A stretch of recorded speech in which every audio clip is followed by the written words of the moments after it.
getting a little wobbly. And a downfield shot to Ayuk. A foot race. They won't get him. Center field. The Diamondbacks are world champions.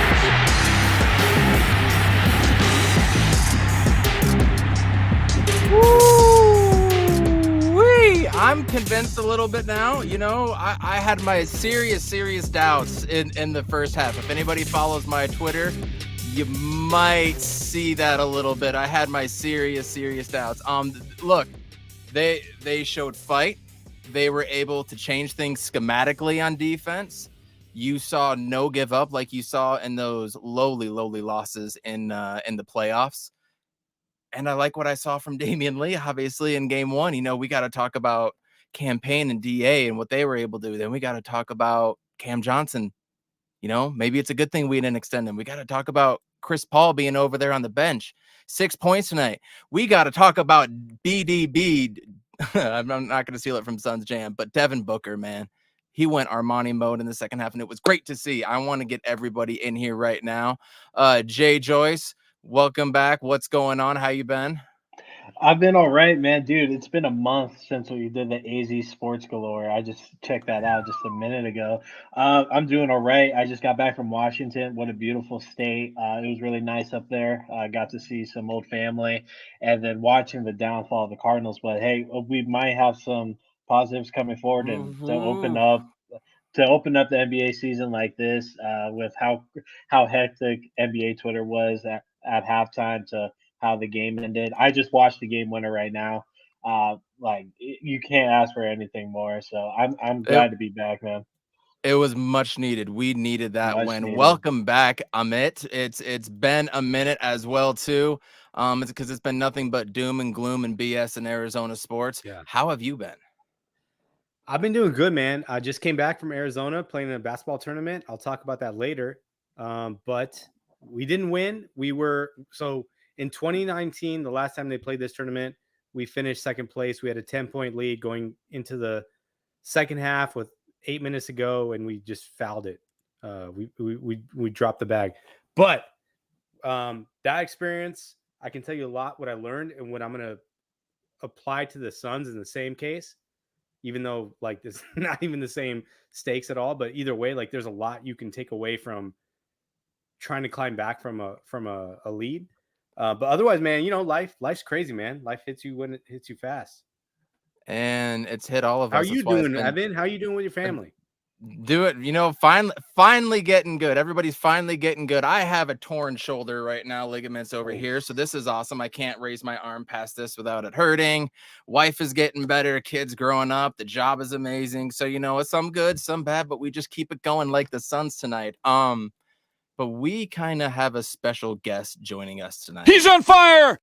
And it's not his rookie performance or his rookie debut. It's actually, I think, the second or third time he's been on. But I'd like to welcome my good friend Salty to the He's on Fire podcast. It's been a minute. We're glad to have you, especially on a Suns win and not a big fat L. How you been? How's life? What's up, everybody? It's good to be back. Yeah, what have I been doing, man? I've been suffering through the Arizona Cardinals season. That's what I've been doing. And first, before that, it was ASU. But ASU's kind of turned it around, you know. But from the end of the Cardinals playoff debacle and the Suns, the way they finished it, and then the way things were going earlier today, this evening, I was like, come on, man. Yeah. You know, it was that's not so on something brand for you. That's so on brand for you to be salty when we won. Yeah, you know, it's how many years have I been? I'm a native to Arizona, so it's just it's such a crazy trip to be an Arizona sports fan. So again, if I was tweeting during the first half, I would have been right there with Evan, because I was texting him. I was like, this team doesn't deserve a podcast. This team doesn't deserve anybody to talk about them. So I wasn't feeling it, but there's lots of good, you know, things to take from this game, and, you know, interesting things too, as well, that we can talk about as well. But it's good to be here. There's so many storylines. Everybody, thank you for coming in the chat. I know everybody's over on Suns Jam Session, Suns Geek, which you should be, and PHNX. Love and support those. But I know we're gonna get playbacks, and I know that we're gonna get a lot of awesome content out for you guys in the coming weeks here. I know it's been a little busy, but thank you for coming. Subscribe, like, review, all that fun stuff. Shout out to Westville, Aussies. You were 100% right. We were going back and forth a little bit, and I just didn't trust this team. So let's just start there. Going into the season, I did not have warm fuzzies at all. You know, we want to talk about the KD saga and how bad that was for us. No real offseason additions. You know, DA coming out over the intro to the media or whatever. That's all foggy. I haven't talked to Monty in a while. Everything blows up. It was just not good for a long time, especially with Jay Crowder too. To come into this game and to go down by 20, holy shit. This was PTSD tonight. Like, they didn't learn anything. This is the same everything we saw. But what turned it around was not one player, was not Damian Lee, was not Book, although we're going to give him props in a second. They changed defensive formats.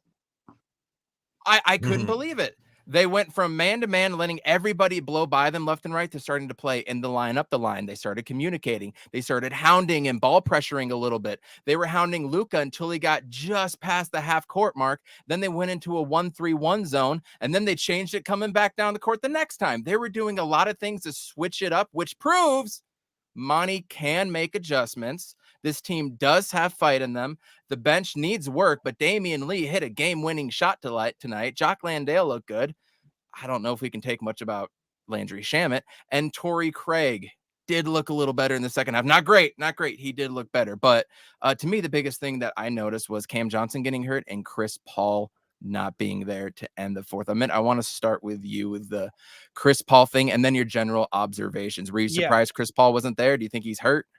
So even in the first half, I was watching Chris Paul and they weren't running the normal plays. There was no elbow sets.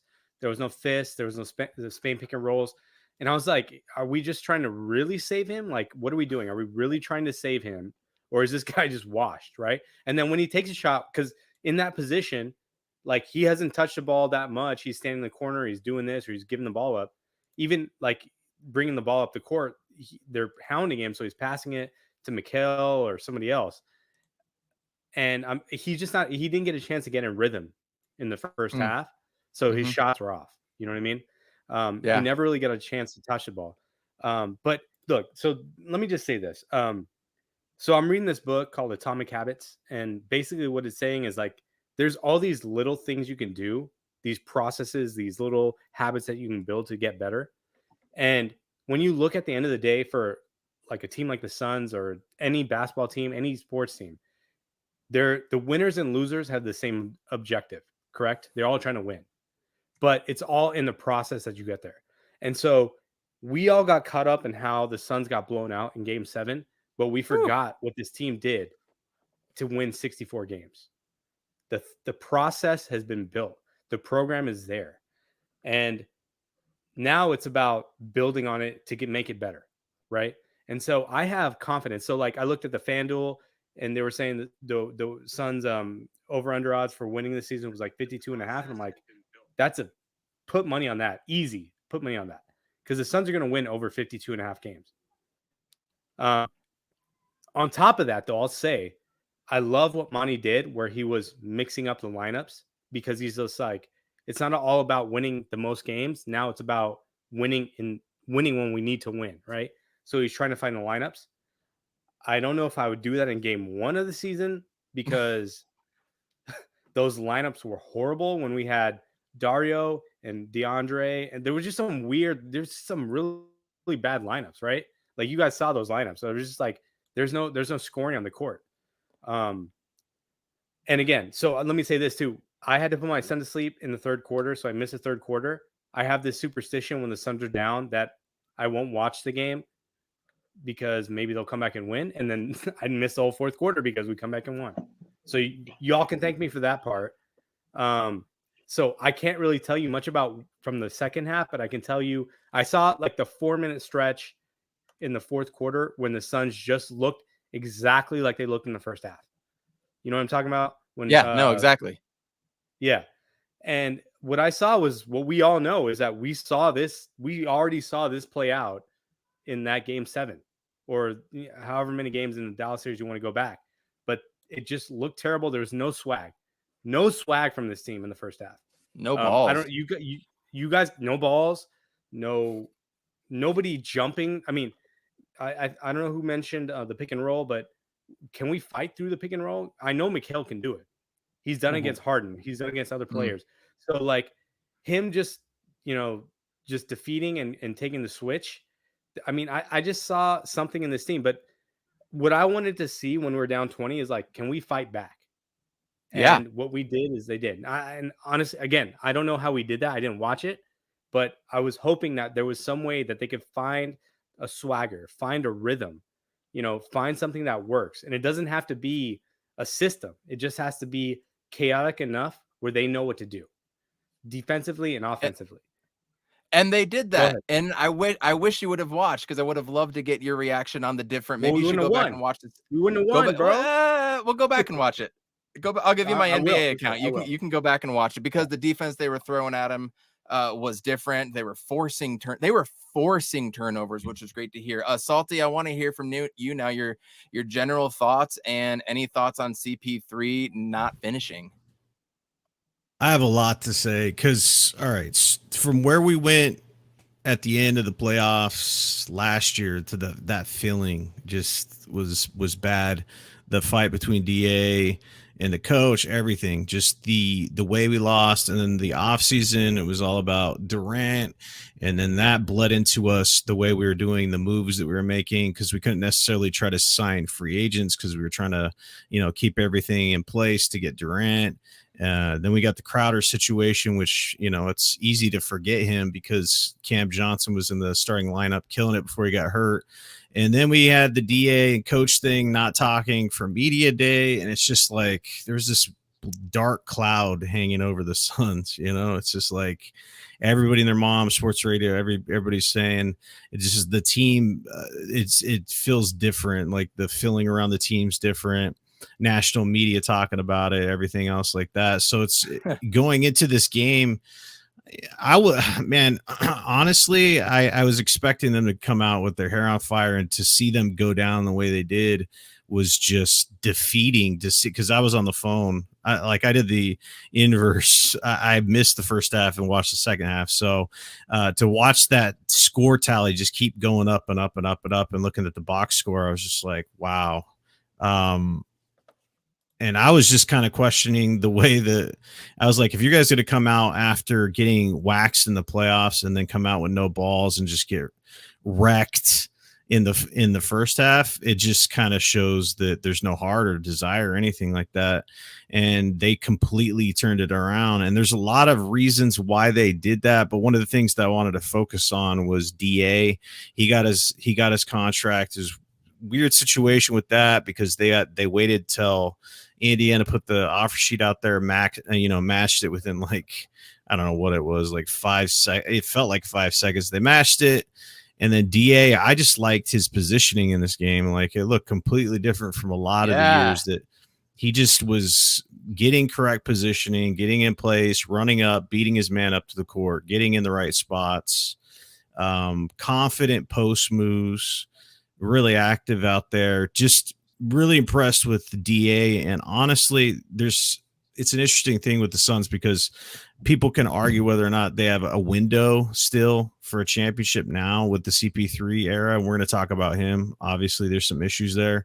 But one of the important things is kind of finding out who your core is, identifying those players, signing them, and locking up long term. And I think with DA, he's a big piece going forward, because I think DA gets unlocked when CP3 is not there. Unfortunately, that's just the way it is. Yeah. There's a lot of players that I feel have regressed because of CP3.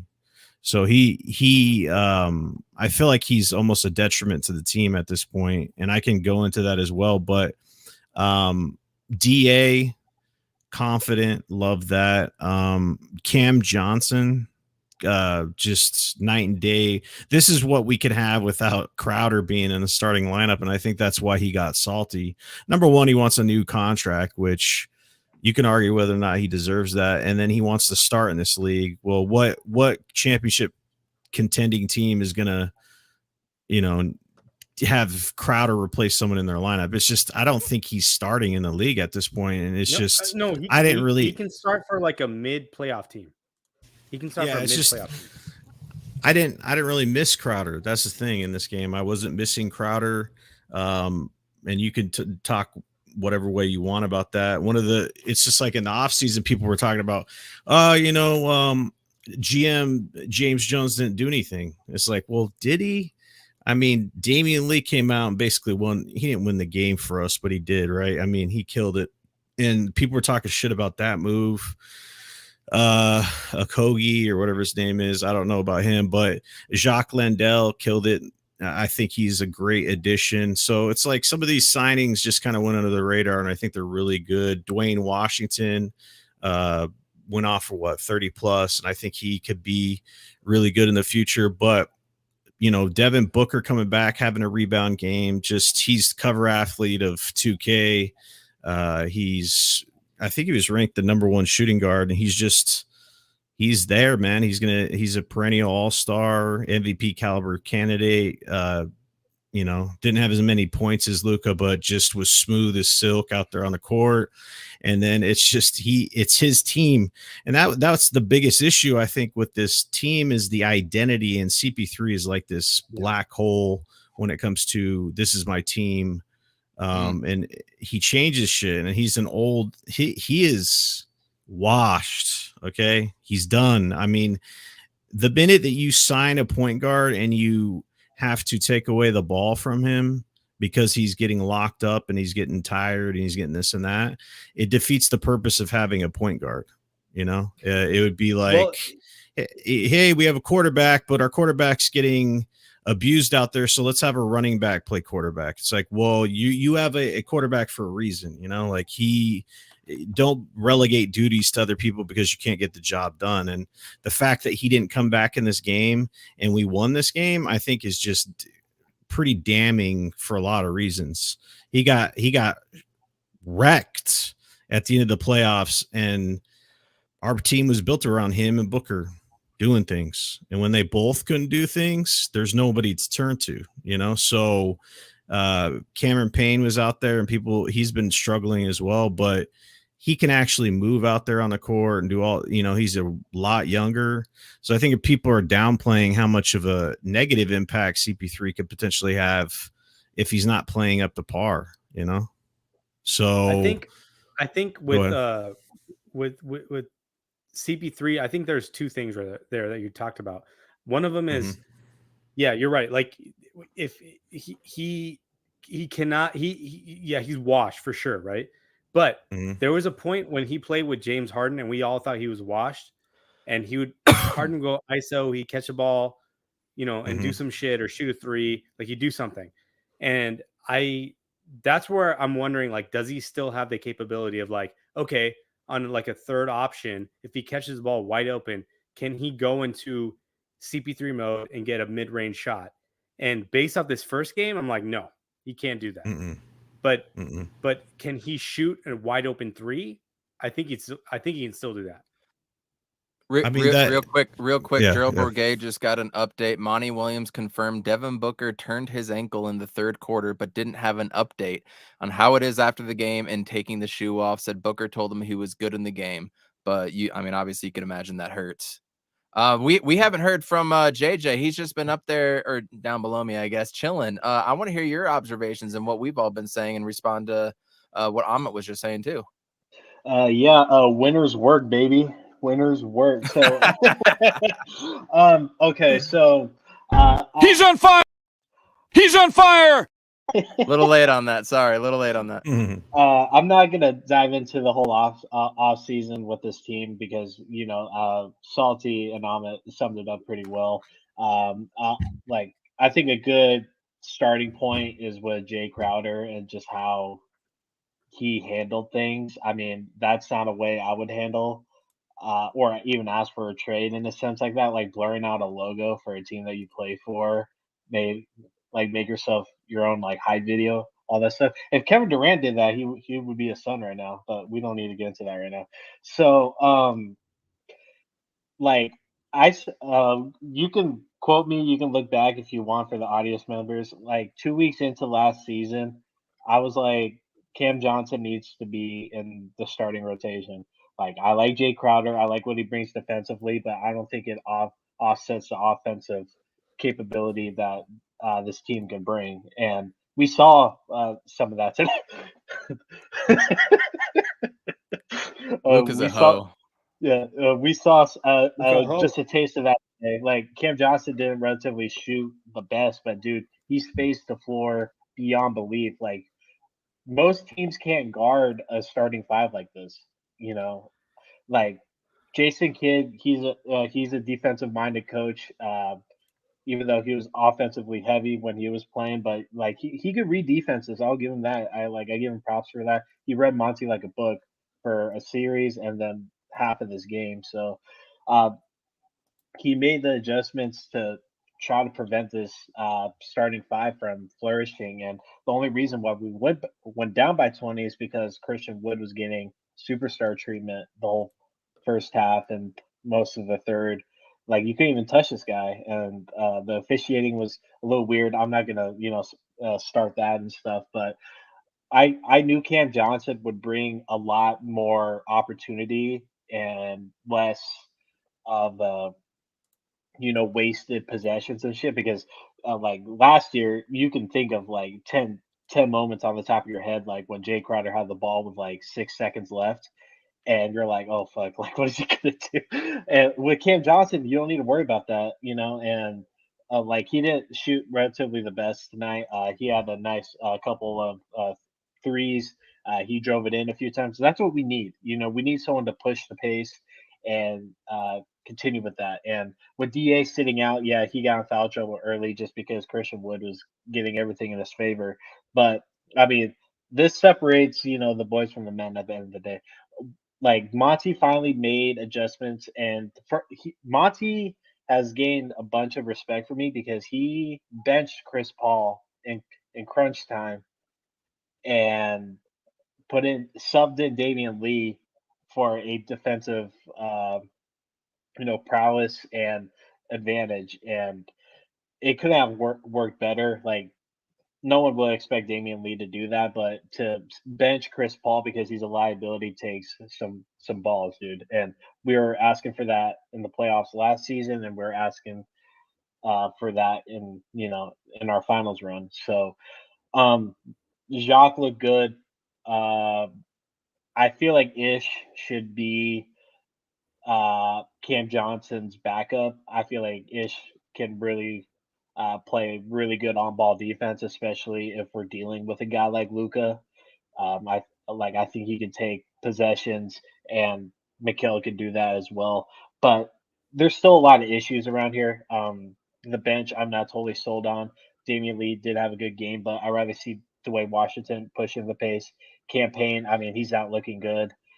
He did have that late minute score, but he was basically non-existent for most of that game. But there's a few issues here, but I'm not worried about the starting five going forward.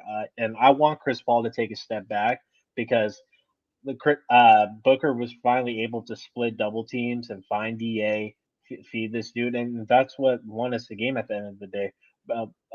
Booker finally took control of the offense, was able to feed Da properly, and Da was able to maximize this team's potential in a sense. And it's something we've been preaching for 3+ years at this Yeah. point. So Well, I mean, like so we haven't been able to see like Booker. You guys remember when Booker couldn't even find Aiden on the post we didn't up even or look the his pick way. and roll? Like he just could not get Yeah. him the ball, right? And now he's getting him the ball. I'm just wondering, what is like Booker? Like, what are we expecting out of Booker in terms of like stats for the season? Because he's not aggressive as we've known him to be, right? Like since CP3's gotten there. But CP3 has to take a step back, and I wonder, do those possessions go to DA? Do they, because they couldn't even find DA in the post? Like at least the first half, what I saw, like DA was open, like he was open, and they wouldn't even find him ball. But it wasn't like Booker's or CP3's fault. It was the other guys in the court just not being able to recognize it. Or even if it was like Booker or CP3, it was like it was just too tight of a window. So Salty, let me ask you, like, what do you think? Like, what should we expect from Booker this season statistically, and then like when it comes to clutch time? So if you look at Devin Booker, like trajectory, he's been pretty consistent from his points per game standpoint. About 26. He upped his 3-point percentage last year, which was important. 38%. It was like 34 and 20, and then he's getting rebounds and assists. I think that if Chris Paul is going to take a big step back, you're going to have to try to look at like Devin Booker point book situation, potentially running the offense through him, and I think he's 100% capable of doing that. It just depends on if that works in Monty's system or not, and how much of a more of a load that put on him. But I think ultimately in this kind of situation, you're just, I don't know, all bets are off, because I'm just questioning whether or not CP, like, it's crazy. I never thought CP3 would get pulled in the fourth quarter for Damian Lee in crunch time, like CP3 is getting paid so much money, so much money. And like, it's going to put more pressure on Devin Booker, but he's about it. I mean, there's a reason why everybody's taking notice, is because they have to take notice. It's he went to the finals. They have excuses for that. He's a substitute all-star a couple years, excuses for that. And then it's just like, eventually you do so much that people, even your haters, have to like come out and say, okay, I mean, at this point, like, what else is this guy not doing? Because he stepped his defense up. That was kind of suspect early in his career. I think ultimately, like, he is just the cornerstone, one of the best Suns players of all time already. So it's like, where can he go from here? Like, how would this affect him? Honestly, like, looking at his points, I don't think those are going to change too much, but things like his assist total maybe go up. And by the way, like that chase down block, that was at that point, I thought this is going to turn the game around. Obviously, it took to the fourth quarter, but I was just like, this is the shit that you need from your star player. These chase down blocks. Go. Oh yeah. Real quick, to add on to what Salty said. I mean, that's why he was top 5 in MVP voting. And then you go on Twitter and everybody's like, well, like, why the fuck is Devin Booker here? Like, that second half is why Devin Booker is the best shooting guard in the league, and that's by a statistical standpoint, an analytical standpoint, and from a logical standpoint, a logical standpoint as well. Like, watch some fucking ball, dude. Watch some Phoenix Suns ball. Like, Booker has progressed every year, not necessarily in points. It's been around the same point margin, but that's exactly why he's MVP voting. And then with the shooting guard category, he's the best in the defensive category. So I'm like, with the whole like Booker can't play defense shit, they're not watching. Like, that second half just sums up the type of player that Booker is. And when it came to switching on those defensive possessions of what Evan touched on earlier, he was holding every guy accountable. He was yelling across the court. He was directing. Like, you saw, like everybody was chirping. Da and Book ran that fucking whole second half, dude. Like, that's why he's top 5 in MVP voting. That's why he's the best shooting guard in the league. 100%. Did y'all go through his stats for the day yet? He was like plus 20. Yeah. He was a plus 20, had 28 points, 9 assists, 4 rebounds, right? He was 10 of 20 from field goal, 50%, 1 of 1 from 3, 7 of 7 from free throw. Like, sheesh, man. This is coming from a guy that is usually slow to start a season, right? Like, I will remain on the mountain that Devin Booker is going to average 29 points per game this year. Hopefully he plays, 70 plus games as well too. Devin Armani Booker was incredible tonight. Just absolutely incredible. He was actually fun to watch too. There were nights in the playoffs and in the regular season, it was just kind of lulling people to sleep. No, dude, he was attacking. The second he would back up and the defender came at him, the second that defender was set up, he was then going another way. He was never still anymore. We always see him just kind of standing there and just kind of trying to rock somebody to sleep, but he was actually attacking. And then when the defense would collapse, he was passing to the right person tonight too. And you can tell with the 9 assists, it was great to see him do different things as well too, like drawing that up and under foul on Christian Wood. It didn't go in, but he got that up and under. But there was, I'm still concerned that when Thank he you, drives Specs. to the Hold me hoop, accountable. like there was so many times where he should have gotten a foul, and you remember over the last however many seasons where he doesn't get a foul, and you saw that kick out that Luka did where Biyombo fouled him in the corner. Remember that play? I don't know if I know that one you're talking about. Yeah, so Luka got switched on Biyombo. He took him to the corner. He was basically on the ground already, and he stuck his foot out, and then and they called it. And I was like, Booker gets called for offensive fouls for the same exact play so many times. And there was a couple times too where he didn't get continuation on some fouls where he. Oh yeah. I remember the left-hander. Mm-hmm. So, I mean, I'm just my main concern is Booker doesn't get enough respect from the refs to do the shit that makes him an MVP caliber player. I get that. It's not anything that he's doing that's wrong, right? He's doing everything right. He's just not getting the call. Right. There were a few other things I wanted to point out for tonight. Monty Williams didn't put Chris Paul back in to close because the Suns weren't really playing well with him and they were really rolling with campaign. Monty says they weren't actually trying to blitz Luka much, but Luka is able to manipulate screens so well that it kind of stretched out into that, which I thought interesting. And Monty also said to beat the team that knocked you out, doesn't erase the hurt, obviously, but it does help you grow.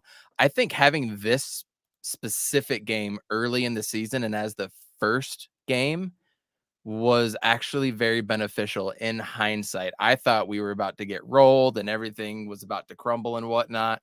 This can actually help build everything. And if anybody has any news about the Cam Johnson injury, if they see something on Twitter, pass it through because it was cramping, so he's gonna be all right. Just cramping. Okay, cool. Yeah, that's what they said on the broadcast. Man, it's needs to drink fluids, man. Drink fluid. It is the first game of the year. I mean, Arizona State football fans know everybody cramps that very first game when it's like 98 degrees. I'll give you that. But if he gets hurt or does something and gets knocked out in the second game or third game, like we might have to start bringing up Cam Johnson is a little on the soft side. But I'm not going there right now. So we talked about Booker. We talked about Chris Paul. Let's talk about this bench for a minute. Or do you want to talk about DA? What do you guys want to go with? I think we need to give DA his props, honestly. Yeah.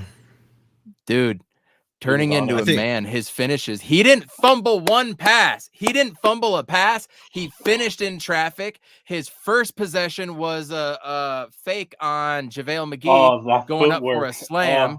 We got to talk about McGee on that damn team too, but dude, he looked good. Yeah, I think a lot of the offense can run through that pick and roll with Booker and DA. Honestly, if you look at that, it creates a lot of mismatches, but especially when he's getting better position inside or rolling correctly. I just think that Booker's gotten a lot more adept at getting the ball where he needs it, because before, you guys remember that, it was like pulling teeth, getting inside passes to DA for some reason from this team. People would like throw it way too high or not get him the ball in time. He wasn't sealing properly. And I think with the positioning he was getting in this game, I mean, if Booker, like I said, Booker and DA, they can go that high screen and roll.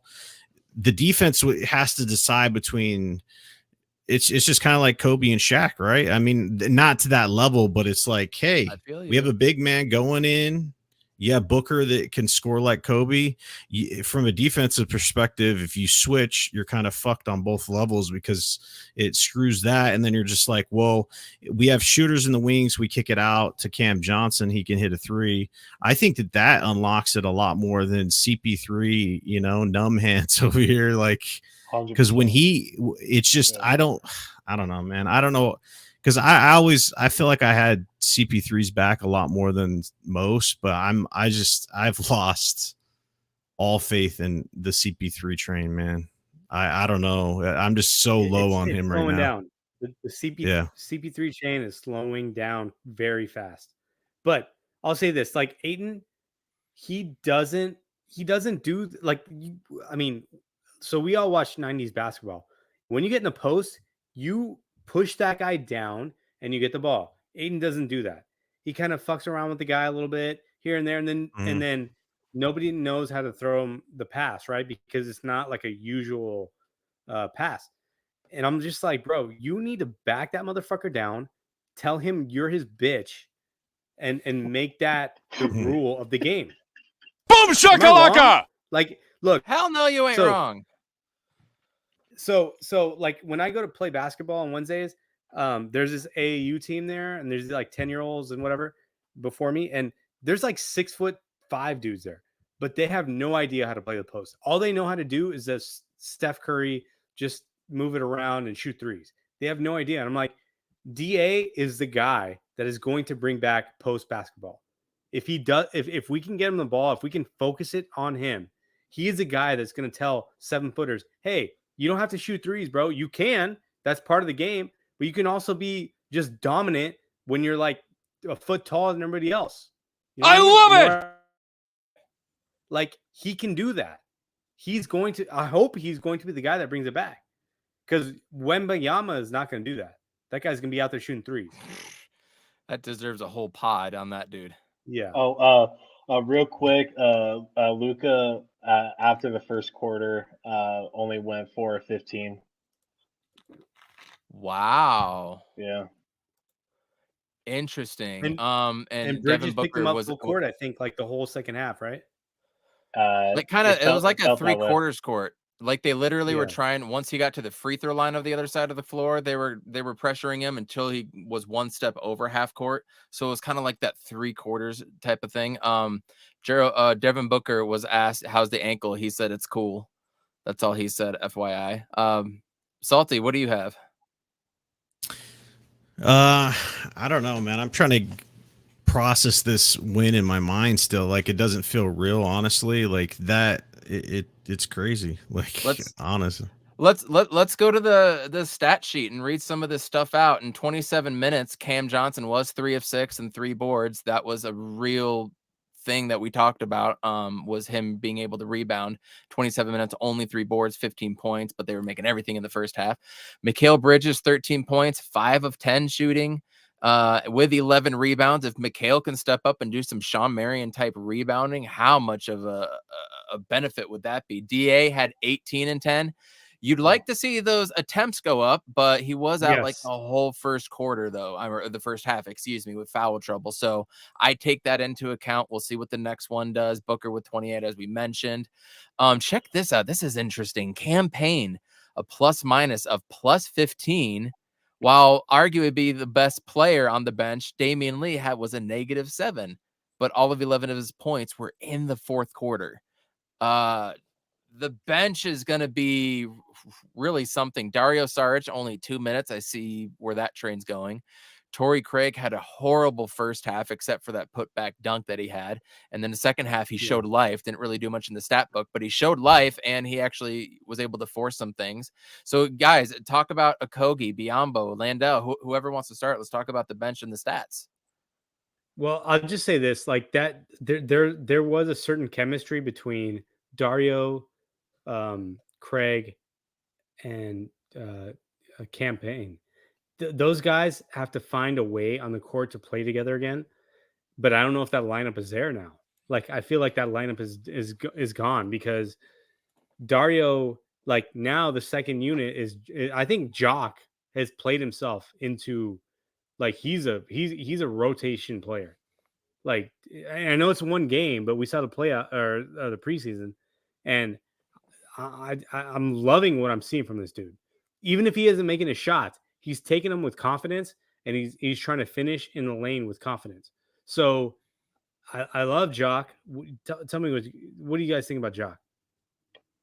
I think Jock is a solid backup right now. He's savvy. He He's seems savvy. smart. It's like he's not going to make a wrong decision or He make a hustles. wrong rotation. He You know what I knows mean? where to play at. Yeah. So I mean, you put out that's a guy that you can trust. He might shoot 3 of 8 one night, and then the next night 5 of 6. You know what I mean? So Yeah. I don't expect amazing things from him, but he's solid. He's gonna be there. But he should be Yeah. a plus in the box score for the team overall with the bench, right? I think Yeah. it's interesting how Dario Saric was supposed to be this big, return player, and he got 2 minutes tonight. I think the answer to your question is Jacques Landale is better. I mean, he does the things the Suns want him to do. He gets rebounds. He can play defense on the 4 and the 5. He lots of energy. He's an energy guy. He can spread the floor. He's a stretch. They're even talking about playing him with Aiden. I think that'd work because if you play Jacques at the 4 and play Aiden at the 5, Jacques can stretch things. You can play a bigger lineup if you want. And it's just I don't know where Dario Saric fits in on this team, honestly. Like if he does, because I don't know, like that knee injury just seems like it with him, because he wasn't athletic to begin with, but it seems like he's not going to get many minutes on this team. Well, And Landry we have Shamet to didn't play play him. either. That's another guy. He was out, but I'm just saying, like, I agree with you what you said about Saric, but I think like we have to play him to understand what his value is around the league, because That's fair. we got a bunch of expiring contracts, and there's a bunch of guys we want to move, right? So I think we want to move. Well, obviously we have to move Crowder. I think Sarge is a guy that we have to move. Campaign for something better, right? There's like 4 or 5 guys that if you can package them together with picks, like maybe we can get Bradley Beal. Cross my fingers. I don't know. SGA would be good, but SGA is a goal. I think that's perfect. I think he's perfect because Chris Paul's washed as So I mean, if you could, because OKC, I think they want to tank for that freak that's 7'6" or whatever his name is, the French dude. Yeah, so since their number 1 pick is out for the year, I think they're going to go into tank mode, and SGA just helps them win games. So you might get them on the cheaper side because they're just, I don't know if you can catch them off guard or whatever. But when I'm looking at things, Damian Lee just seems like he can be a really good fit because he was on a championship team. You saw him step it up tonight. So like if I'm looking at people that should be on the bench, campaign, obviously, but depends on what's going on with the starters. I think Jock is a lock, like period. He should be playing over Biyombo. I think Biyombo was a nice story last year, but I really don't think he should be getting too many minutes. Okogie, I don't really know his game too much. Torrey Craig looked better than he did last year, but that's not really saying much. So like if you can, just like you're saying, we have the taxpayer exception too, which people forget about. We have that plus expiring contracts are big, and then there's just lots of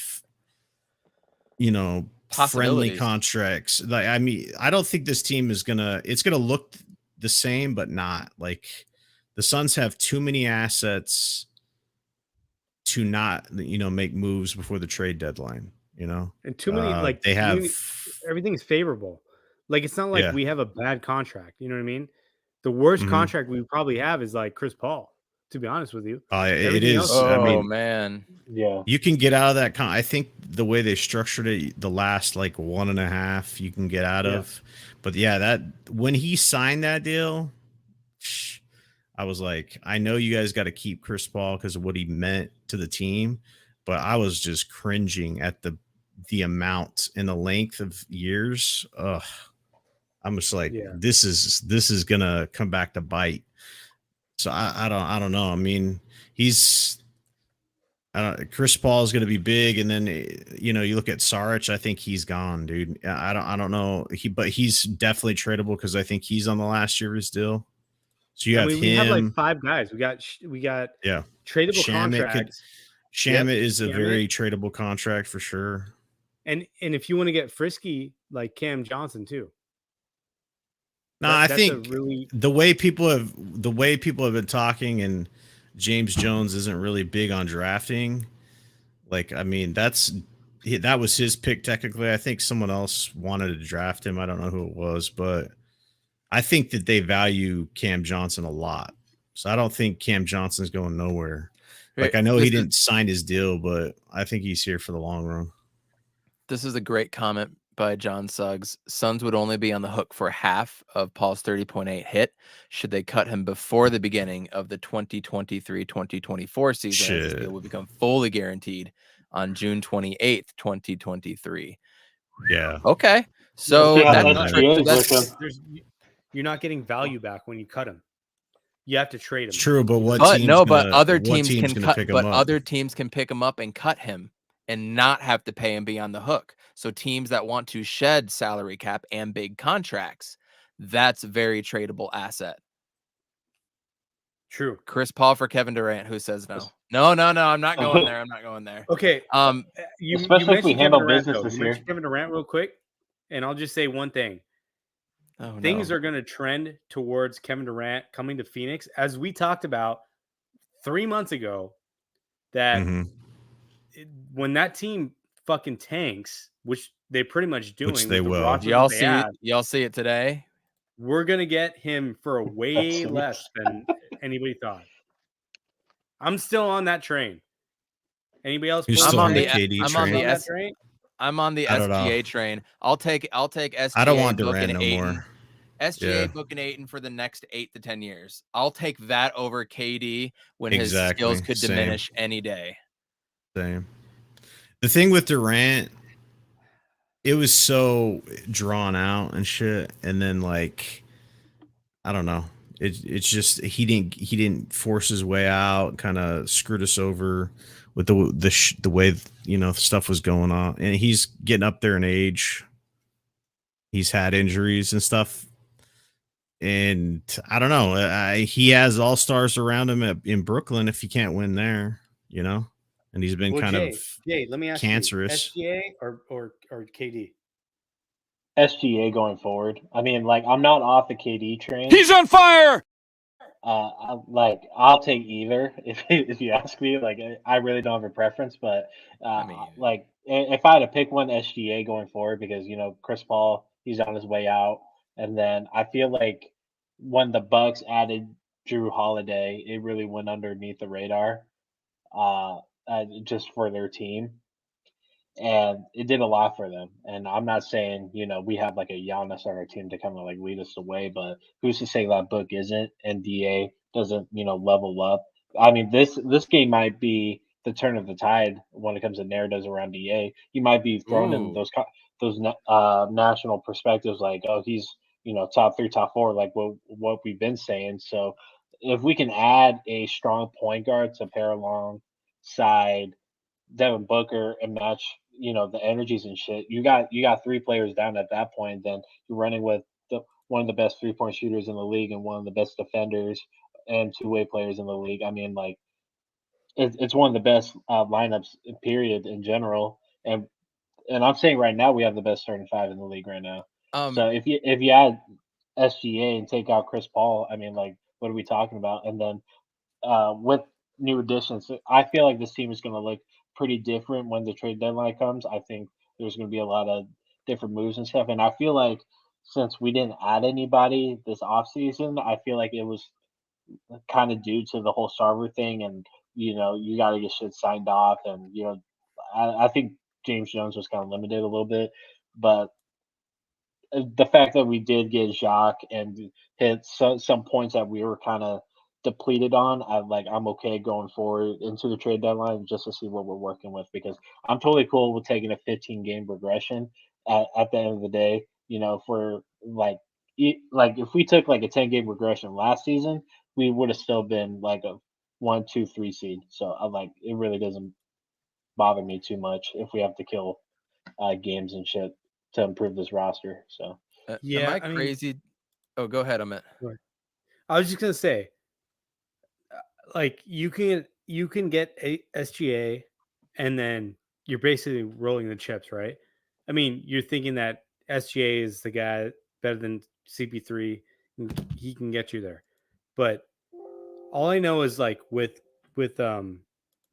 Chris Paul, like he was supposed to get us there. Somebody like KD, if we get one championship out of it, is it worth it? Versus what we're taking in the risk of bringing in somebody better and younger, hoping that they can get us there.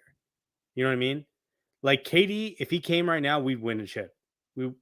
I'm pretty sure we all agree. Like we'd win a Booker chip. is 26. We don't know He how is. longer We his don't know. prime is. So I mean, if you want But to take advantage but of it he's kind now, of Right been steady now, for the last like yeah, 3-4 years. We haven't seen too much growth since then. Part of that's probably Chris Paul impeding yeah. on that, but like, yeah, I don't know. Devin Booker's prime is right now. He's 26. Like this is when Michael won his first championship. Am I crazy to think that some of the things we saw from DA tonight, the way he moved, his footwork was, and I'm not comparing him to this guy, I'm just saying the way he moved was similar to Hakeem Olajuwon just a little bit. The way he moved was yeah. fun to watch, and how he was able to do secondary moves tonight too was something we haven't seen out of DA. DA was kind of a one-hit wonder. He could get into trouble, try to throw out and turn over or do something like that, right? Today he was pulling fakes, he was going by, he was doing spin moves, and then he was countering off of that the next time. He would do the same exact move, and then he does something kind of different and then counter off of it. So it was fun to watch that development on him, almost more like Patrick Ewing, honestly, more than Hakeem Olajuwon. But Yeah, the way he was moving was great, and seeing that, and then what Salty was talking about with Devin Booker, like you see the two actually blossoming, and with everything that happened with Devin Booker going into his prime, with DA getting paid, and then kind of being more of a business like approach, which I think is still a positive, obviously. Like, could we really see a legitimate 22 and 12 and 29 and 9 type of dynamic duo here between these two guys? Like, could they be, dare I say, damn near unstoppable? Debate. I think that when DA was coming out, there was a reason why he got drafted first. I know Luca was there and stuff like that, but what he did at U of A and stuff, when you looked at his tape, he was just dominant. Like when I was looking at his tape, I was just like, wow. You said Patrick Ewing. It's interesting you said that. Like when I looked at DA's game, the way he was coming out, I was like, man, that reminds me of Patrick Ewing in ways. And then tonight, just like you're saying, it's just kind of a progression thing. And I didn't, like I said, I watched pretty much every game, and I was not what did not see DA getting consistently good position like he did tonight. It was night and day. Like that's one of the issues with this game, because for the longest time, when he came in as a rookie, he was shooting mid-range J's pretty much a lot. That was like one of his biggest things he tried to do.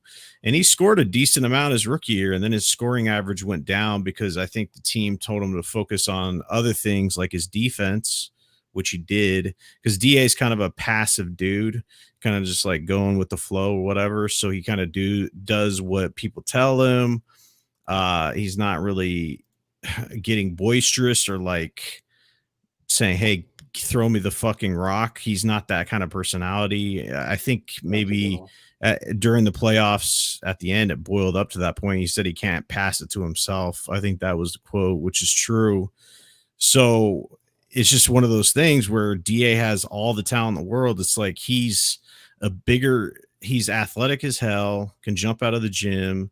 And it's just like people see all the tools that he has. And it's just like you can be generational if you wanted to because you have all the tools. It's not like you don't have athleticism because Patrick Ewing wasn't like as athletic as DA, right? And then DA has a midi. He can develop a 3-point shot. His defense is good.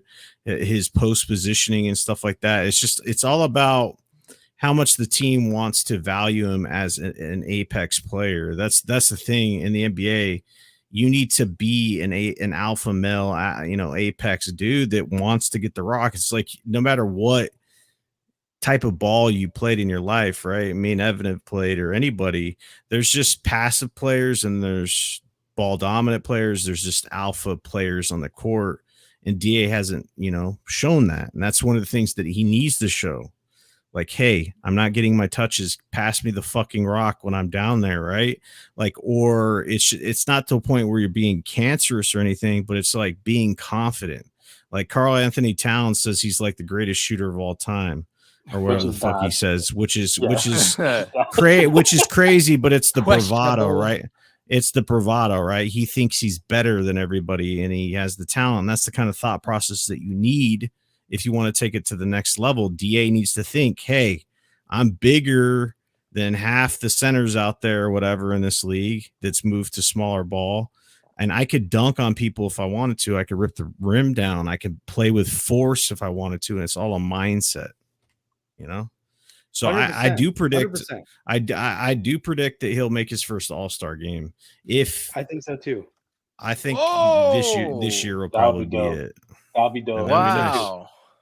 Look, like DA, his whole thing is like we have to change the offense. Like the way we play ball now is DA, like guys like DA, they're spacing the court. You're seeing Cat, you're seeing Jokic. Like these guys aren't post players, but he doesn't get the ball in a point where he catches it and he has to make a decision. We have to give him the ball and give him 5 seconds to figure out what he wants to do with the ball. You know what I mean? It's not like that's what Jokic does, Cat, all these guys. He needs time to figure out what he wants to do. Like, I mean, I really think like this, if we really like embraced who he was, he could be stat on fucking steroids. Like he could be that player. Yeah, I've talked about his touches because I'm an analytics guy. If Ayton can average at minimum 15 touches a game, his point average would be 22 to 25 points a game. Right. Yep. He's just not getting the touches. And I was saying this before. When Payne's getting more shots up than DA, that's an issue. Cam Johnson had more shots. I need to have DA consistently the number 2 shot getter on this team. And I don't know why, obviously the Suns system is whatever that 0.2 or whatever they call it. But it's just like DA needs to get more than 11 shots. I know he's in foul trouble, but this is consistent. 15 shots, dude. Get my dude. No, 20. He needs 20 shots a game, and he needs at least 8 free throws a game. Well, I mean, 20 shots. Booker took 20 tonight. I mean, that's a lot of shots. I like 15. I think it needs to be up there, though. Yeah. I think they're gonna play it by matchups.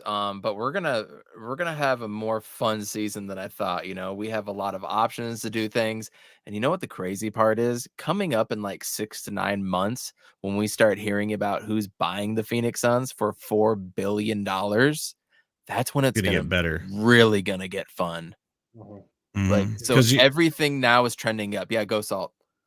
Well, one of the things is we had this cheap ass garbage owner for just forever, right? We had the Colangelo days, and then we got passed off to this guy, and it's just like I never thought he would be gone.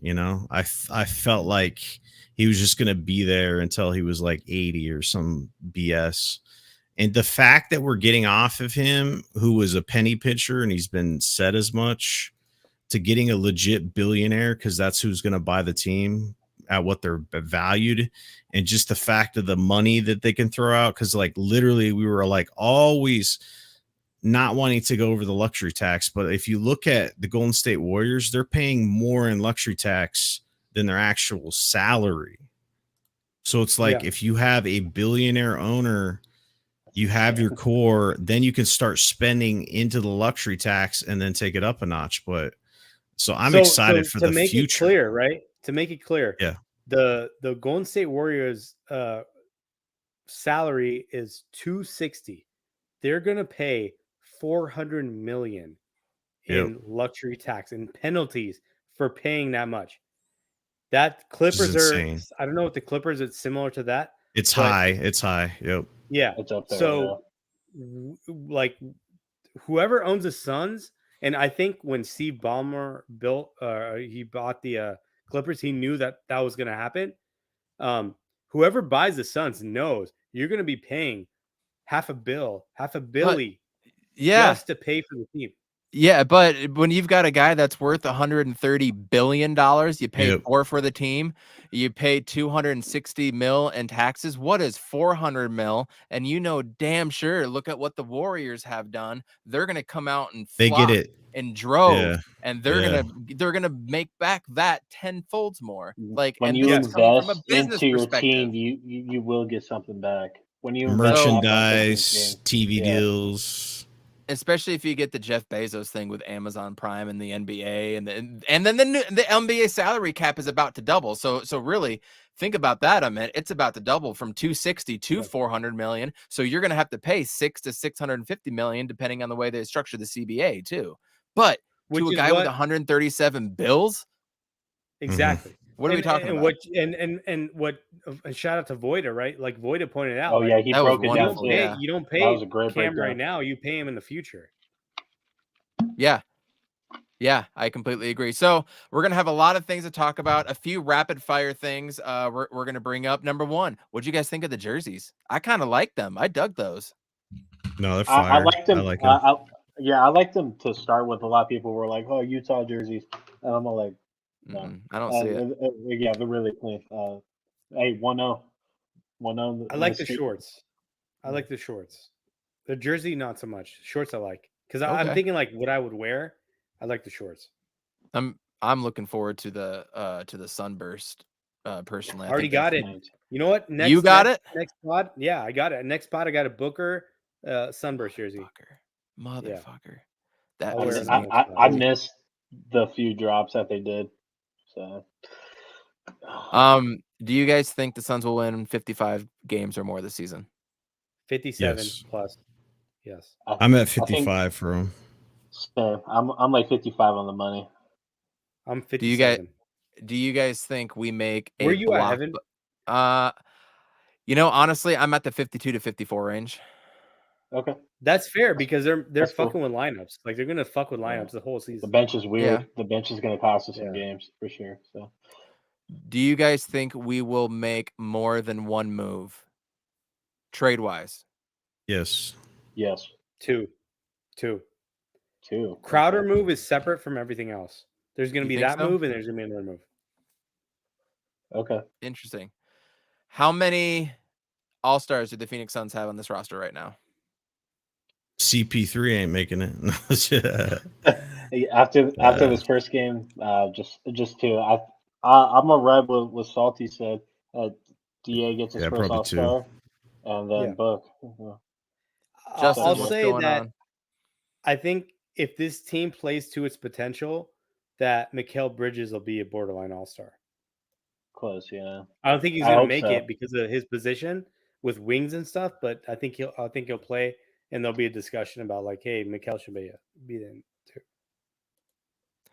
Suns play the Portland Trailblazers on Friday night. Are we going to walk away with a dub or an L? W. On the road? On the road. And they lost, right, tonight? Yep. I want to go through that. I'm going to go through the scorecard next, but let me just look real quick. So while you're doing that, I'll just say this. I think that Portland is one of those teams that they can either be like a play-in team or they're going to have to melt the whole thing down and they're going to trade assets. And that's where we're going to be hanging over them like predators figuring out like who can we get. Rocco's in Rocco's Clippers, somewhere else right now.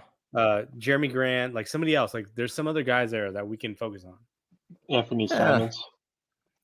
Oh, they won't get rid of him. I'd rather go after Dame, but we know that ain't happening. Anyways. Yeah, that's an option too.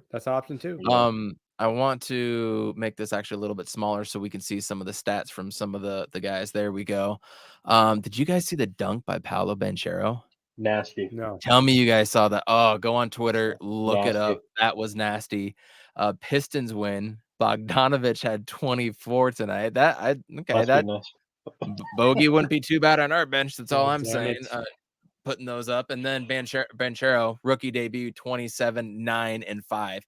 He could be the truth. The Magic could be fun this year. I've always liked the Magic. I've told you guys all about that. Wizards beat the Pacers tonight. Pacers are obviously tanking to a point, which I wonder if Halliburton would become a player that might be available later in the year, but Beal had 23. Washington pulls it off. Hawks beat the Rockets. DeJounte Murray and Trae Young both have good games. KPJ had 21. So Hawks pull it off like they should. Pelicans 130-108, bro. Brandon Ingram had 28, 7 and 5. I want to see they're what going to be scary. They're going to be. They're a problem. They're going to be Ingram and Zion both had 25. Zion had 25. McCollum had 21. Valanciunas had 15 and 13. Look at that team's scary. The thing is, they have all their draft picks and they have all the Lakers and everybody else's draft picks. They can trade for anybody that they want. They can upgrade to elite status immediately. They are scary. And who's their coach?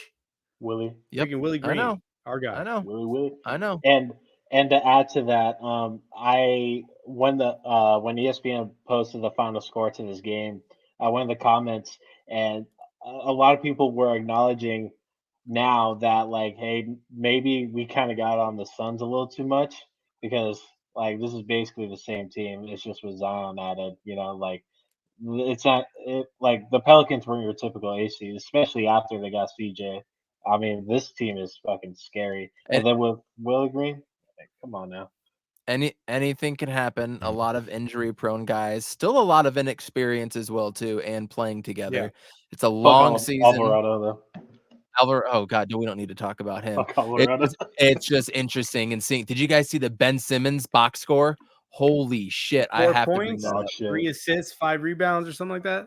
Oh, it was water. He fouled out when there was like 8 minutes left in the game. 4 points, 5 rebounds, 5 assists, 2 of 3 shooting in 23 minutes. He logged less minus 26 than Royce O'Neal and Nick Claxton. Yeah, awful. But Royce O'Neal had a minus 27. I'm here for it. Bulls beat the Heat without Zach LaVine and without Lonzo, and there was that whole thing last year where they couldn't beat good teams, and here they are opening up with DeMar getting 37 like a boss. Cavs and Raptors, this was an interesting game. Donovan Mitchell going off for 31. The Raptors scoring, y'all. This was the most balanced thing I saw all night. Here we go. Raptors. Siakam 23, Anunoby 18, Barnes 15, Van Fleet 15, Gary Trent Jr. 19. That was impressive to see. Fred Van Fleet also a free agent next year if we do end up kicking off Chris Paul. That's just a little tidbit I'm throwing in there. That could work. You never know. I like that a lot. I like that a lot. I love Fred Van Fleet, and he's won a championship in a smaller market too. Yeah. There you go. Grizzlies beat the Knicks. John Morant with 34. T-Wolves beat the Thunder. Rudy Gobert with 23 and 16. What happened? They played the Thunder. OKC Thunder. Yeah. They played the Thunder. It's the fucking Thunder. Facts. You think Poku can guard that guy? Nobody on their team is even like of legal age to drink. Like they can't guard. They can't guard Gobert. Joe just came on Arizona Cardinals now. That Simmons stat line is like a Boris Diaw game. Wow. That is a hell of a thing. John, what's going on? Thanks for coming in. I can't wait to listen to you guys back tonight because this has been a fun night. Luka Izaho going back over here. Hornets beat the Spurs big time. This Jazz was the most surprising game. Beat the Nuggets. What happened with that? Let's open Lauri this up real Markkanen. quick. That shit's Jokic with 27. Jamal Murray coming back. I like seeing that. 12 points though, 26 minutes. You expect that to be a slow start in Denver. I think they're going to be good, but I think they're going to be another like 4 or 5 seed because they're going to get on a roll at the end late, and Jamal Murray will start doing Jamal Murray things. On the Jazz side, who is the big scorer? Colin Sexton off the bench for 20? What? Wow. Huh. Lauri Markkanen was 17. All right. Go Jazz. Blazers beat the Kings, and Josh Hart had 19. De'Aaron Fox with 33 points. So kind of a wild night in the NBA. Anything else you guys want to touch on NBA, or should we go to just another topic for just a few minutes before we head I'll out? just say this about the Nuggets. I think people are thinking that they're better than they are, but with all those guys coming together, they don't have the chemistry because Jokic is a ball dominant. Jamal Murray player, right? hasn't played with Aaron Gordon yet either. He's never played with him. And then we're expecting like Michael Porter to be like just a 3-point shooter on that team. He's like a fourth like player when it comes to offense. Everything goes through Jokic. They win with Jokic, and Jamal Murray balances all that out so that people don't have to double team or triple team, and they have to like focus on a couple guys. But the rest of those guys, I don't trust them. I don't trust them. And then, I mean, we've seen it in the playoff. I mean, we saw them sweep those guys. Not with Murray, but with the rest of the players that they had, they couldn't prove that they could be offensively creative enough to be a hub to do something different other than what Jokic is doing. And then when Jokic doesn't have the ball, what can he do? He's not slashing. He's just a 3-point shooter at that point. So I'll just say, like, people are overhyping what the Nuggets can be. It's a great 1-2 punch having both Murray and Jokic out there. But like, who was Jokic before the Murray injury? You know, he was made like between the top 5, top 10 center. You know, and obviously It's back up.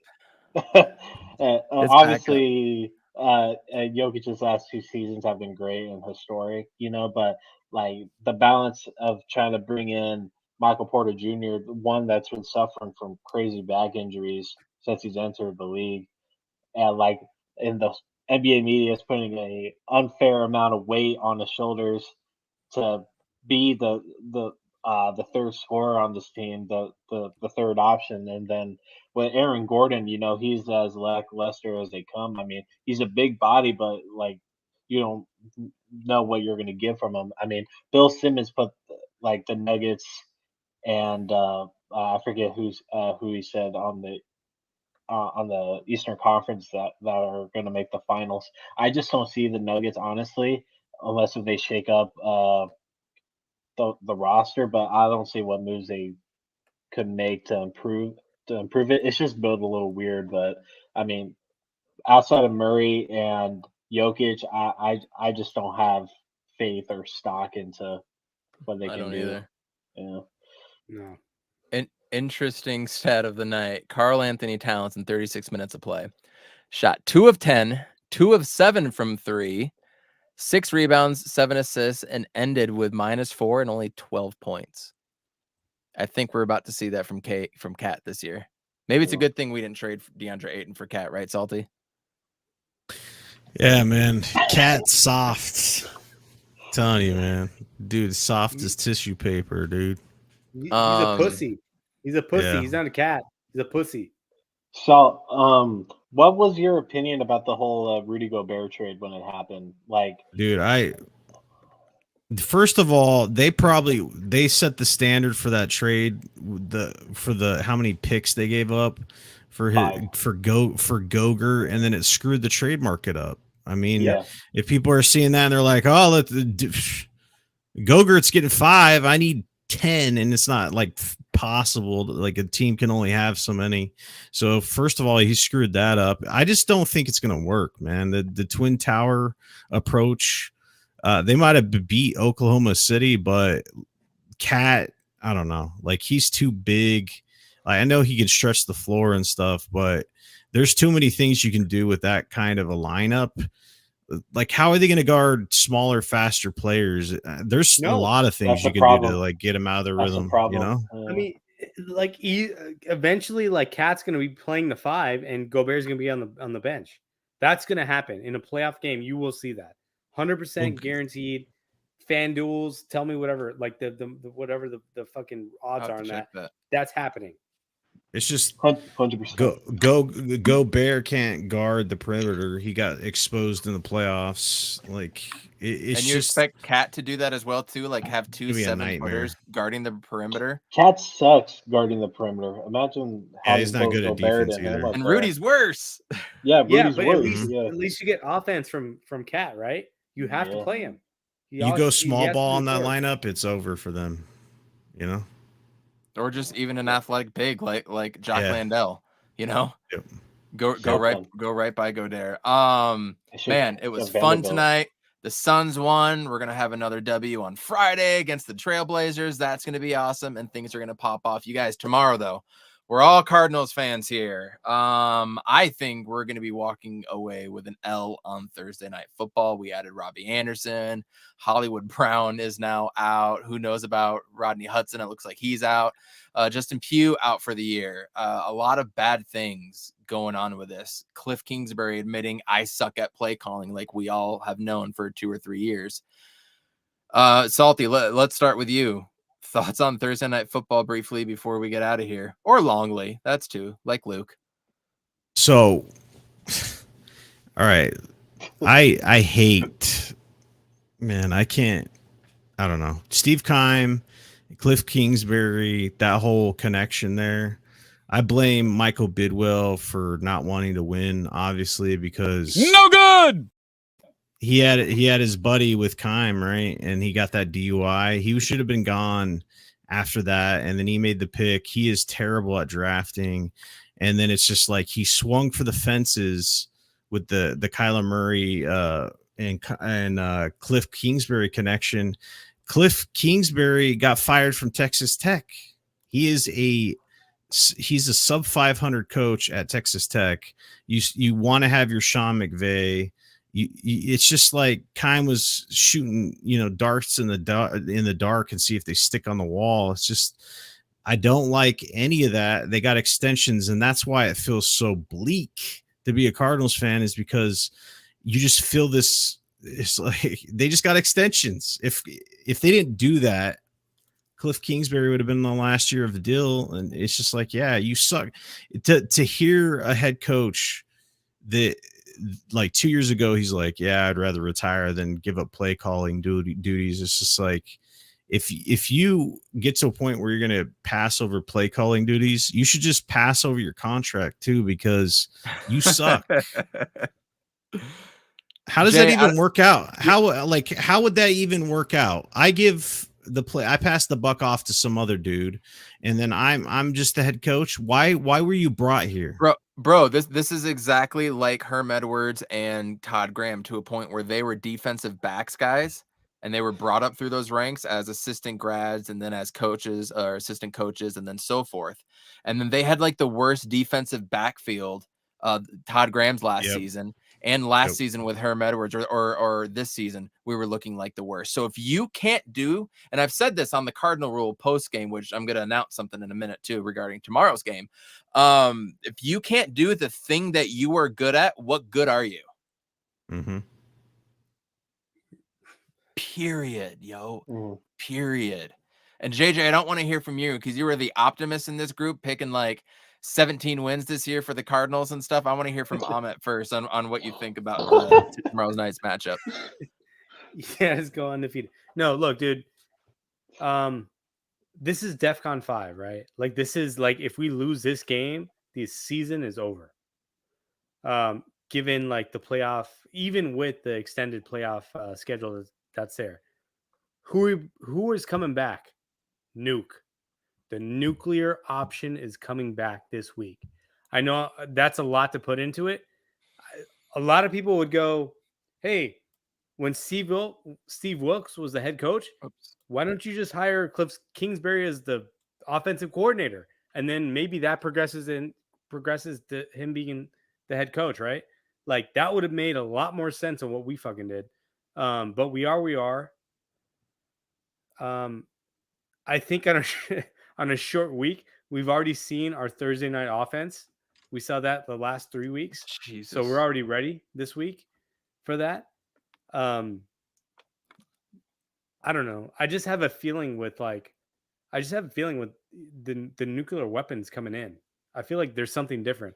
I think it's different. Like You, with you saw it on Tuesday, post game or after practice, post practice, or maybe it was Monday because it's a short week. But Kyler said immediately it felt like a different offense already. yeah. He said it like that was his first thing.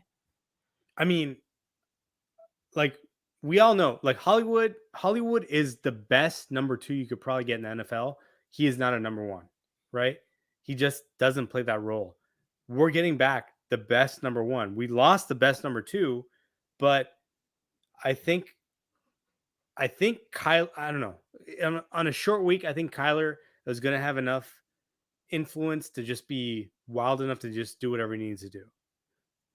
Because I'm thinking that we are just not going to be, especially with all the players that are missing for the Saints. They're missing their top 2 wide receivers. They're That missing don't their top matter. cornerback. They're missing a lot of players. No, it matters. It matters, though. It matters. Doesn't It matter to matters. us. It does. Dude, like I've seen It, too it many matters if times Michael where Thompson's matching up against Byron Murphy or he's matching up against Marco Wilson or whoever. He's The fact out, that by he's the not way. on the field makes a difference. but I've seen too many times where other teams were missing their best whatever, and we come out completely flat, don't attack that place. Cliff Kingsbury does some dumb shit on third down that we've seen. I've seen that movie too many times. I Especially can't last buy year. into that. Like that's a narrative. That's something to definitely bring it up. But I don't think Cliff Kingsbury is going to do fucking anything about it. In fact, I would expect New Orleans to run some crazy shit with Taysom Hill for a couple 68-yard touchdown runs against us. I would expect that more than Cliff Kingsbury attacking their weaknesses. You're right.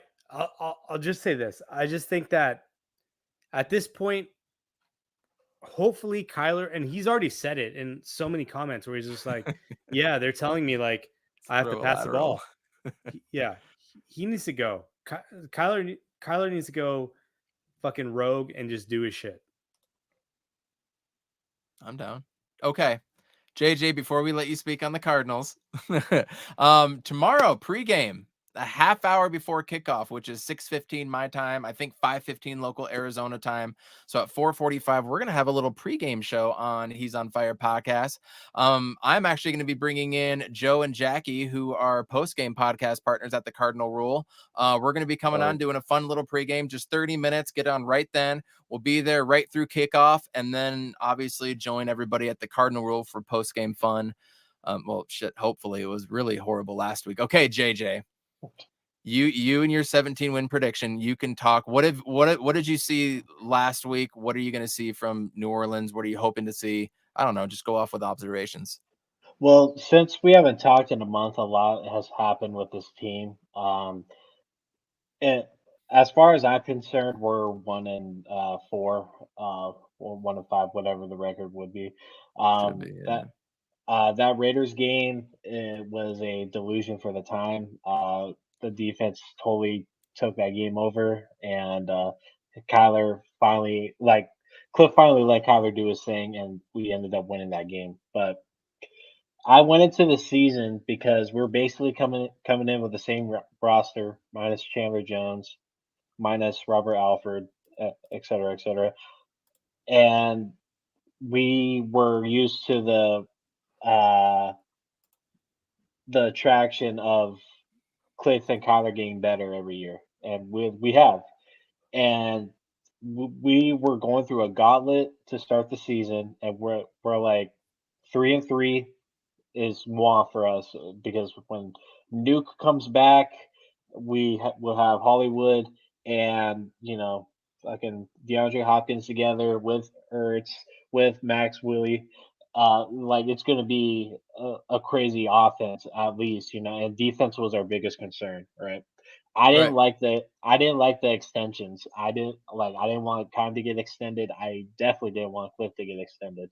But I'm like, I'll give it a shot. This draft, Kime drafted Majay Sanders and Cam Thomas. I'll get back to that later. And the Chiefs game was horrible. I mean, like we went in unprepared to the highest degree, right? Uh, Raiders game was cool, but that Seattle game really confirmed to me that Cliff Kingsbury is not an NFL head coach. It's things like it shouldn't be as simplistic as it is. He's one of the easiest NFL coaches to read. We have like our offense goes out there not motivated because they're just going to get chopped through. We have a lineman getting hurt because of how easy these these plays that we're running are. Like us as a fan base hate the thought of Rondale Moore, and it's not even Rondale Moore's fault. It's because of how Cliff uses this guy. Like Rondale has hands. He can run these routes. He is basically Hollywood Brown. But we have this dude behind the scrimmage 90% of the time, and then we went into the season with Greg Dortch that was winning us drives and possessions, Don't and even get me we started there. and Yeah. we took Remember what I the said the about Dortch? ball Remember I count. said fantasy Yeah, stud. yeah. He's a dud now at this point. They won't Like throw him the ball. I don't give a fuck if Rondale Moore was a first round pick, at pick 1 through 10, or a second round pick.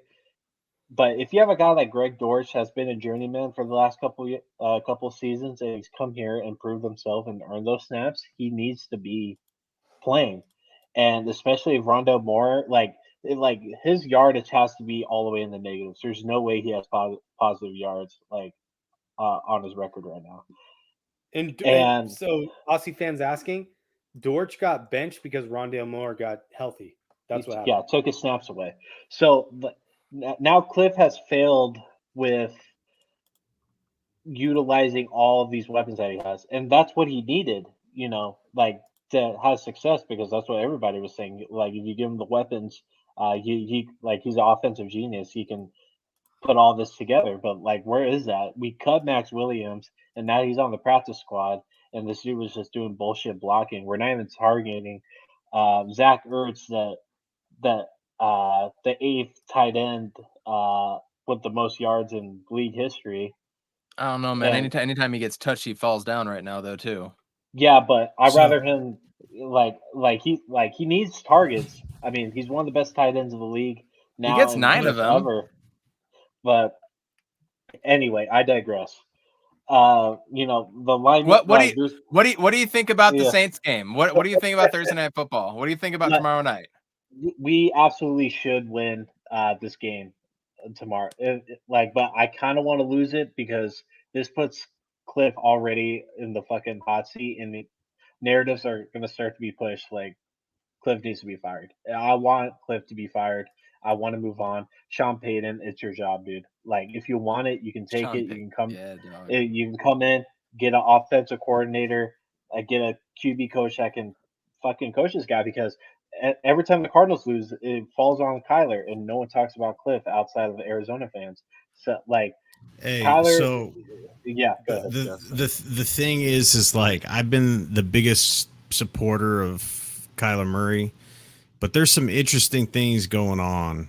If you look at his reads, he doesn't make them. He does a one read and then run. That's essentially his, and he's missed so many wide open receivers, wide his open fourth tight season. ends. He does not read the field. Period. He's looking downfield. He's not looking in where he needs to be looking. He's looking. No, he at the needs fourth to read. make progressions, but he makes literally he locks in at where, because number one, he's short, right?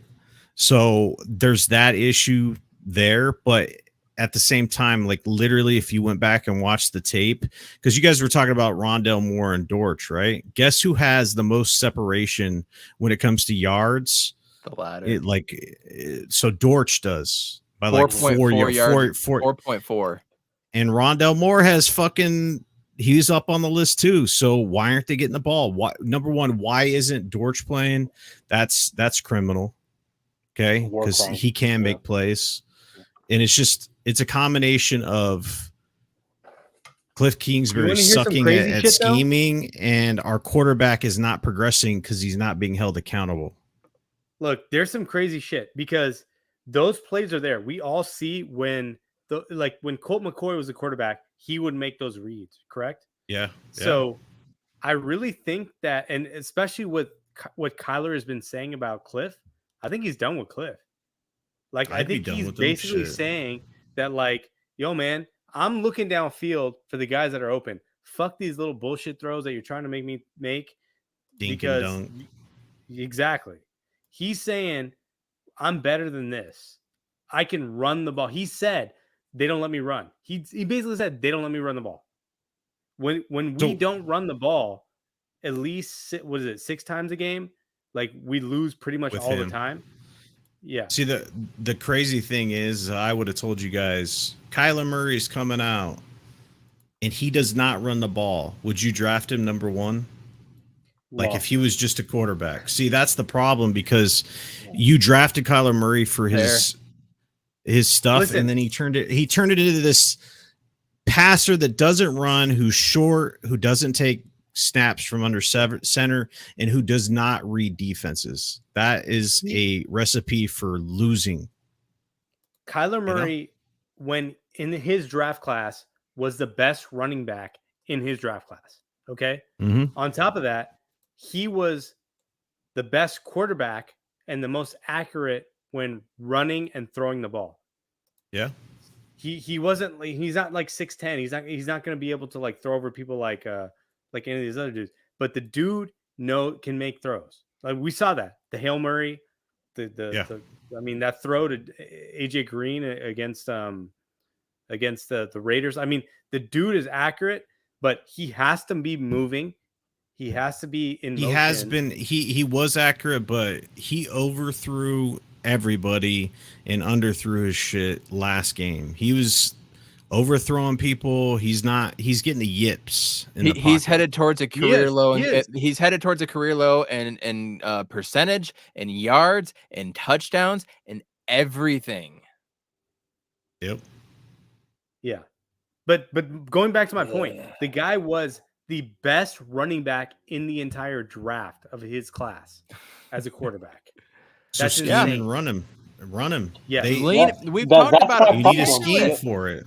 Yeah, that's my problem. Like, rip out the fucking headset and just like run these plays. Like, it's irritating because you see he doesn't want to run these fucking plays. Like, we know, like us as fans, we know what they're running. Like, you can imagine how these fucking opposing coaches are.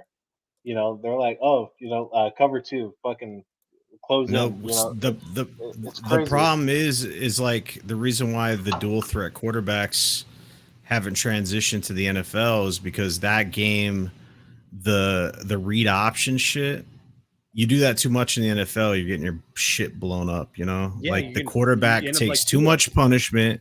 So it's like And he's a running. short quarterback that was running in college. It's just like I need Kyler Murray to progress, and I think the only way he does that is to get a actual coach in here that can hold him accountable and to actually take him to the next level because he's stagnated. Period. Yes. The dude is stagnated. I refuse to believe anything on Kyler Murray because like we've all seen his arm talent. We've seen all that. But I refuse to believe anything until we get another voice in his ear, whether it's an offensive coordinator, an additional QB coach, a head coach, new GM, something. But it has to be at that level. When it's just Cliff, your team takes on your coach's personality. Look at where Kyler is and look where Cliff is and look how their body language on the sideline is so similar and they're both disappointed all the time. I don't want to go too much longer here. We're on an hour and 34 minutes. It's 12:18 here and got to wake up and do that work thing tomorrow. But if we do win tomorrow, if we do win Friday night, the Suns, if the Sun Devils can pull off a win against Stanford, Look, this has the potential to be a very, very good Arizona sports week, and I would very much like to have a podcast Sunday night and be happy. So a lot of things are going to happen in the next few days. Let's try to be water. Let's try to be here self-centered. Again, we're going to have a pregame show tomorrow, 30 minutes before kickoff and into the first kick, and then we'll call it a day with Joe and Jackie from the Cardinal Rule, and then I'll be over on their channel for the post-game show tomorrow. Hopefully, we're going to be back Sunday. It's hard to rally everybody up with busy lives and whatnot after COVID, but here we are. I'm happy that you guys tuned in. Thank you so much, Salty. Thank you for coming in. We really appreciate you. Amit, JJ, it's good to catch up. Man, what a fun night, Phoenix Suns Nation. Do you guys have any final words you want to throw out there before we hit the outro and get out of here? Luka Ho. Winner's Luka work. Ho. Winner's work. Luka Ho. Salty, you got anything for us? No. Luka's a hoe. That is all the time we are going to have tonight because this was a really fun pod. Again, please like, subscribe, share this out, all that fun stuff. I hope you guys can hang out again next time. Thank you so much. He's on Fire podcast. We will talk to you later. Urkavici sets, loads up, and it is caught! Dylan Strong! Blitz coming, Matthews, Palmer extending the play, crosses the field, Larry Fitzgerald. Fitzgerald is insane to the 4-yard line. Crowder looking, throws it alley-oop. Oh! He puts it down! He puts it down! They're getting a little wobbly. Philadelphia shuts out!